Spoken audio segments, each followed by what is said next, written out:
What do you do if your niche is small? If getting 1000 views seems like the most you can get? Well, this is exactly what my friend asked me the other day, and I told him it's actually quite simple to get millions of people watching your video in a small niche, and I will show him exactly how. What he doesn't know is that my answer is this video, and I'm putting it up on YouTube to see if he is an actual real friend. So if you see a comment from him, it means he's watching my videos. And that means he will learn how to steal an audience from somebody else or another niche legally, and then I will give you an exact proven video idea that you can do right now, today. And if you're not that friend, this video is not for you. It's only for my friend who I want to help make a ton of money from YouTube. So the first thing that we have to talk about is the current niche. What are you in currently, what people are talking about in that niche? And because every single different part of the word has different type of phrases, different type of words that you use, and maybe for some people this phrase is like the most basic phrase that they use every single time,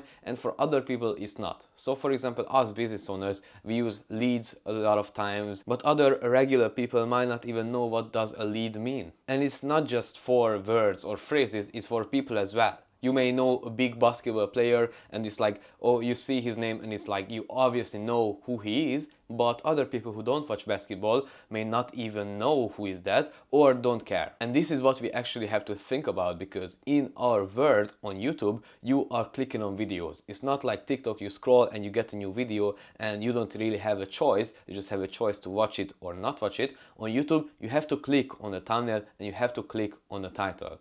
And that means if you use phrases and words which are only available in your niche and people only know it in your niche, other people won't click on it. So in order to talk to more people and broaden your market, you have to talk a more broad language. You have to trick people into clicking on your video and getting the information that you are telling them, because it might be the most important information that they will hear in their life. For example, let's say you are a health coach and you know that popcorn is the best food to live 200 years. Now you can't title your video this chemical in popcorn makes you live 200 years, because people who don't care about popcorn or don't know what popcorn is, they won't click on it. They just see the popcorn word and it confuses them. Now this is quite actually a bad example because everybody knows what popcorn is, but you get the point. If there is like the popcorn not a known thing in the entire world and you title that the video, nobody will click on it, even though it's for everybody. It's for their health, it's for every single person could use popcorn in their diet. But if we are talking to a broader market and we are using words that they can understand and the words that they know and familiar with, and then making it interesting so they click, it will work much better. So in our example, if the original title was this popcorn chemical reduces aging to 0.76 years per year or something like this, something more complicated, then we can take this title, the same information, and just make it broader. We can say this food will make you live 100 years longer. Now you don't have to be an expert to know what this title means. And this is where I want to say it's not enough to use words that the broader market understands, you just can't use words that they won't understand. And this is a very big mistake I see in a lot of interview type videos, in a lot of podcasts, where they say interview with Johnson. And if you are in the niche, you know who is Johnson and you will be interested in watching a video or a podcast with that guy. But if the interview or podcast title is that we talked with the second most wealthy person in the USA, now you don't have to know that who is Johnson, you just have to know that this guy is the second most wealthy person in the USA. And when you click on the podcast, you will know that, okay, his name is Johnson. But this title didn't require any previous information that you had in order to understand this. Let me tell you another example. If there is a day in the life of Steph Curry video, now again, this is kind of a bad mistake because a lot of people know who Steph Curry is, but let's say this is the video, day in the life of Steph Curry. A lot of people who don't watch basketball, who don't know a lot of things about basketball, who are not from the USA, won't click on it because they don't know who Steph Curry is. They don't know, why should I care? Why should I watch a day in the life of a random person? It doesn't make sense. But if the same video's title is day in the life of the best basketball shooter ever, now this makes sense for every single person on the planet, because most people know what basketball is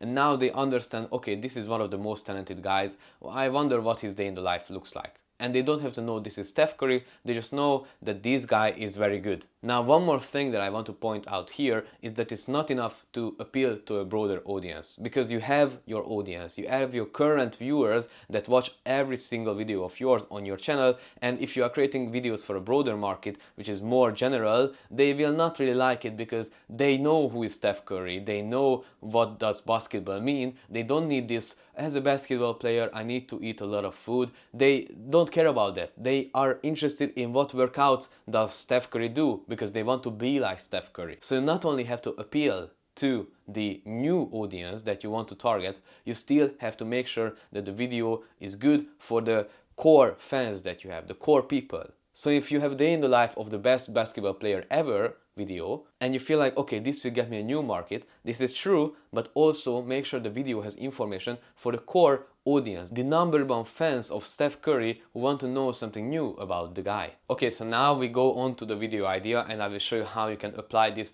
to your niche. We are of course talking about a video idea which goal is to sell your own offers. So if you're a business owner, this will be good for you. And I will use one of my own examples for this. So the video idea is very simple. Don't start X, do this instead. And so our example here will be cloud engineering. Cloud engineering is something where you go into a company and you work on their cloud. You know how Netflix works, how YouTube works, where you don't have the physical storage, you have a storage in the cloud. And the cloud engineering is a specific part of software engineering, you know, the coding, the development, and stuff like this. And so this is a small niche in terms of like a lot of people want to do this and a lot of people are interested in cloud engineering, but not like a ton of people, you know, not a very big niche. So what I told my client to do and what we did for a video is we created a video, don't start software engineering, do this instead.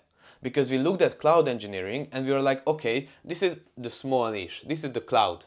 And what is bigger than cloud engineering? It's whole software engineering, you know? So every software engineer is a cloud engineer, but not every cloud engineer is a software engineer. So again, we just looked, okay, this is our niche right here. What's bigger than our niche? Where is the step up from here? And it was software engineering. But this is not the only way to do it. You can steal another niche's audience, which is not bigger than yours, just similar. Let's say this is cloud engineering here, and we steal people from another part of software engineering, but it's not bigger, it's just another one. So not cloud, but I mean AI engineering. Don't start AI engineering, do this instead. And the best way to do this is instead of X, put something trending. So if you find a trend in, for example, business opportunity niche, there is always this new opportunity coming and a lot of people talk about, okay, you can make a ton of money with this opportunity, you can make a ton of money with this opportunity, and like every year something new comes up. So you can create a video like this, don't start dropshipping, do this instead. And now you capture this new trend while still talking about your own thing, your own business opportunity. And also if you want the document of this video idea laid out for you exactly step by step how to do it, just click the link in the description, you can download it for free. Because this video has a bit more advanced structure. So in the intro, you have to start talking about the problem with X. We have to still keep in mind that a lot of people don't know about cloud engineering, a lot of people don't know about your own thing, you are still stealing from somebody else, so you have to start with this. You have to start with what they know, which is, in our example, is software engineering. So the problem with software engineering. In our case, it can be software engineers don't get any jobs. It's very hard to get stable jobs. They don't pay as much anymore as they used to. You have to work a lot of hours and it's very hard. And now what you can do is introduce your own thing. You don't tell them what it is yet. Just tell them that, hey, there may be another way to do this, which is better than software engineering. And now, obviously, we have to back this up. We have to show proof of what we have done with our thing. And so they know, okay, there is a problem with my thing. There may be a new thing that I can do. And there is proof that this works. So now what you can do is intro is done and we can introduce our own thing and start comparing the problems that we laid out in the intro to our thing. So you can say, but there is this thing, cloud engineering and blah, blah, blah, it's so good. And in software engineers, you don't get any jobs. In cloud engineering, They are looking for cloud engineers every single day. There are more jobs than cloud engineers. Maybe you say, okay, salaries are going down in software engineering, but in cloud engineering it's been steadily growing, and it's like 8% every single month. You're getting more and more money. And now you compare the things that are good in cloud engineering and bad in the software engineering. And now they are sold on your thing because they know the difference and how this is much better than the software engineering. And now you can like go in depth and talk about your thing on how this works, what is it even. So now they see the problems with their thing, now they see that there is a new solution and there is proof that it works. Now they see how this new solution compares to the old one that they wanted to get in or they did for a while, and now they see how problems in their thing that you talked about doesn't exist in your cloud engineering or in your stuff. And now they are interested in, okay, so what is actually cloud engineering? How does this work? And now you explain that. And after that, you can give even more benefits on why this works better. So not only cloud engineering gives you more money and you have to spend less time, but you also don't have to learn 4 coding languages. You only have to learn this one. Or you don't have to be the IT support, you just have to work in your own office. 80% of jobs give remote work. Or some bonuses that are even plus things compared to the software engineering. And the last part of this is now they see the bonuses. Now their question is, how do I start? So you can give them the next logical step that they can take in this direction. Go to the description, sign up to your free webinar, sign up to your free class, watch your other videos, or talk to you and then get coaching one-to-one. So if we take a look at what we did, we took another niche and the people interested in that niche, we told them the problems with it and how there might be a better thing and how there is proof that this is better. We then talked about what is this new thing, how it's better than the original stuff that they were interested in, and now we told them how it works, and now more bonuses on why it's even better. And then lastly, we told them how to start. For the title, what I wrote up is perfect. You can do some little variations, but it's good that we have the X, what they don't like, in the title, and we don't have our thing in the title, so they don't get scared of it or anything like this. And for a thumbnail, we usually do 2 type of thumbnails. You can do like a before after, so you have the bad thing on the left side and the good thing on the right side, and like an arrow, like don't do this but do this. Or the other one is that we have the creator on the right side of the image, and on the left side we just have a tweet from a famous person that the software engineering people know or the people in X know, saying like, I wouldn't do this, or I don't do this. So for example, in YouTube, it would be like Mr. Beast on a tweet saying, don't start YouTube. Or in software engineering, it was our Nvidia CEO, I think, but it can be Bill Gates. In the trading community, it can be Warren Buffett, or a lot of different things, you know what I mean. And again, if you want this video idea written on a document for you for free, so you can easily follow it, you know what to do, it's a written version of this explanation basically, then go into the description and look at it. And if you want to see why you shouldn't start a personal brand and do something else instead,